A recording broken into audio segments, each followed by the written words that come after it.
Well, I ping pong. I ping pong specifically on NECA. Do I love them? Do I hate them?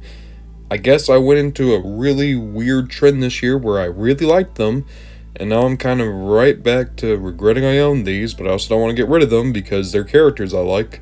In any case, I got a bit of NECA this year. I can do a top 10 NECA list, and just so we're clear, I'm not going to complain in this video, but if anyone's curious like why I don't like them, it's because they look great, they're awesomely sculpted, but they're also made with like the absolute thinnest paper garbage material possible, and a lot of the time they can't stand up, and those that can stand up eventually lose the tension in their hips and they fall anyway.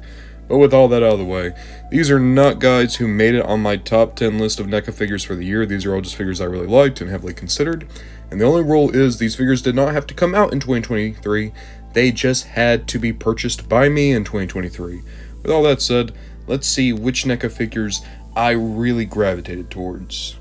I'm going to tell you guys right now, there's going to be quite a bit of Predator love on this list.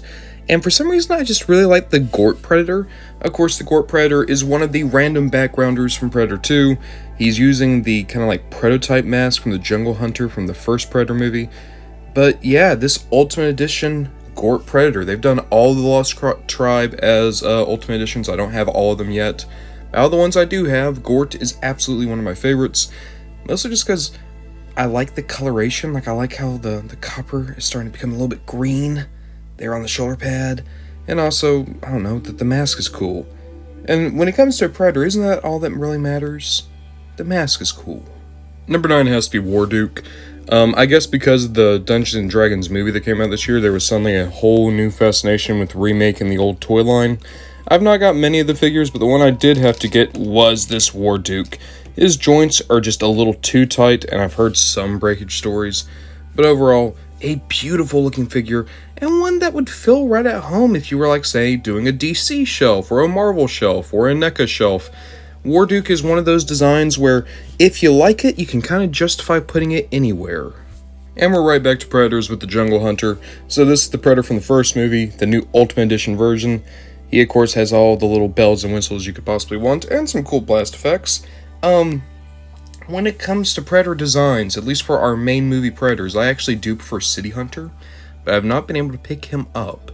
But even with that, you have to appreciate Jungle Hunter for being the most iconic Predator and the one that every other Predator is more or less modeled after. And they did a real phenomenal job capturing this very, let's be honest, kind of intricate look for a movie character. And it's just nice to have a good Predator. I like Predators. They're very, well, they're not very good movies. It's a series with a very good movie, and then 2 movies I really enjoy, and 2 crossovers I fucking hate. And I've never seen Prey. I need to watch Prey eventually. But hey, it's fun. It's nice to have this. I'll be honest, the thing that got me into collecting NECA this year was doing Universal Monsters. Granted, I'm just as annoyed with them and their balance issues as I am any other NECA figure, but I did enjoy the Bride of Frankenstein, a character that's kind of overhyped nowadays. I mean, they're in like 5 minutes of the movie, and yet they're always held up as like being this A-lister of the Universal Monsters. I assume it's just purely on strength of design, because it is a very good design, and the black and white figure is very, very nice. It made me want to do all my Universals as black and white, but I did have one exception. Even still, Bride of Frankenstein, very good figure. So when I think of my all-time favorite slasher characters, I think of Michael, I think of Freddy, I think of Jason. I never think of Ghostface. Ghostface is not in my top 10 horror film monsters. He's not in my top 20. He's probably not in my top 100. But this figure is amazing. This Ultimate Ghostface is so much better than any Freddy or Jason or Michael I've ever messed with from NECA. And a lot of it comes down to the fact that they just loaded him up with so many accessories. You get basically any version of Ghostface you want, just with one Ultimate Edition figure. That also comes loaded with different weapons. I, of course, have him holding the voice changer from the first movie. It is a phenomenal figure and a true standout from the NECA line. Next up, for one of my favorite films of all time, I had to give some love to MacReady. This Outpost version, it doesn't have the frost damage. I think it's the best looking one. And it's just nice to have some love for the Thing. I don't know if I'd necessarily want any of the figures they did of the actual Thing itself, But getting MacReady is just amazing. One of the best protagonists from a horror film ever, one of my favorite characters from John Carpenter's films, all done so lovingly they even remembered how he wore his hat. Isn't that nice? Just outside the top 3 now, and it's the black and white Frankenstein's monster, one of the largest of my NECA figures. Absolutely so great with the scaling. I love the black and white effect. His head sculpt is just perfect. They wonderfully captured Boris Karloff underneath all of that makeup. I adore this figure. It's what convinced me to start getting into NECA in the first place, because I wanted a good collection of the Universal monsters. And like I said, even though I could have gotten this guy in green, I actually prefer getting them in black and white, with one exception that we'll get to later. But this monster is phenomenal, especially if you have the Bride of Frankenstein, especially if you have the Wolfman, especially if you have Dracula. But a wonderful, wonderful figure of one of the most iconic characters of all time.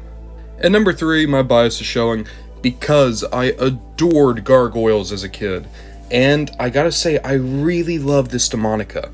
Now, I was wanting to get the entire line, but in all honesty, these wings are just way too insane. And I know that if you buy certain figures, you get back pieces for the others, but it's a whole mess. Like, I think to get Goliath's folded down wings, you have to get the dog. I don't know who you have to get Demonica's folded down wings.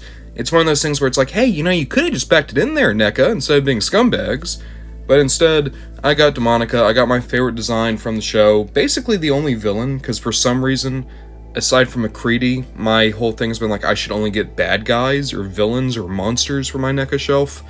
But overall, Demonica is such a vibrant character and looks so wonderful in 3D. I really like this Gargoyles line. I want to mess with more, but, I don't really have the space for it right now. But in the time being, this is absolutely a wonderful representation of the cartoon if I can have just one. And that is why they are my bronze medalist of the year. Number 2, it's the Elder Predator, also known as Greyback. This is the old Predator from Predator 2, the one that hands the flintlock rifle, the one that in the comics teamed up with a badass pirate. Dude, I really love the Elder Predator. One of my favorite Predator designs ever, and they did this guy perfectly as an Ultimate Edition.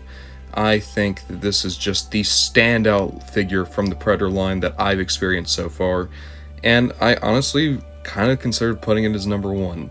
But there's just one figure I liked ever so slightly more. But with all that said, this is, to me, the best Predator figure that I got this year, and I got like 10 of the goddamn things. Finally, number 1, it had to be the Prince of Darkness himself, NECA's Ultimate Edition Dracula, and you can notice, unlike my other Universal figures, he's in color. Here's my reasoning, right?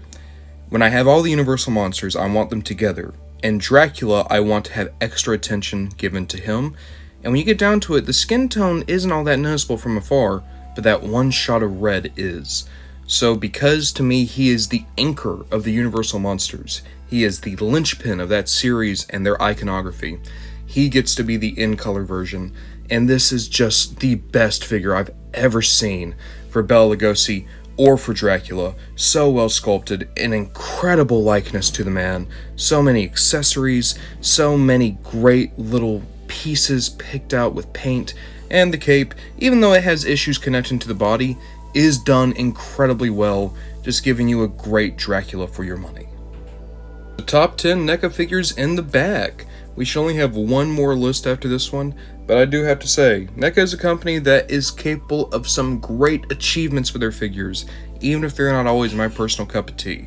It would have felt wrong to not give them a list this year, but at the same time, I don't necessarily know if this list is going to be around next year, But with all that said, these are wonderful figures, and I very much enjoy having them in my collection, and capping off 2023 with them still in the collection.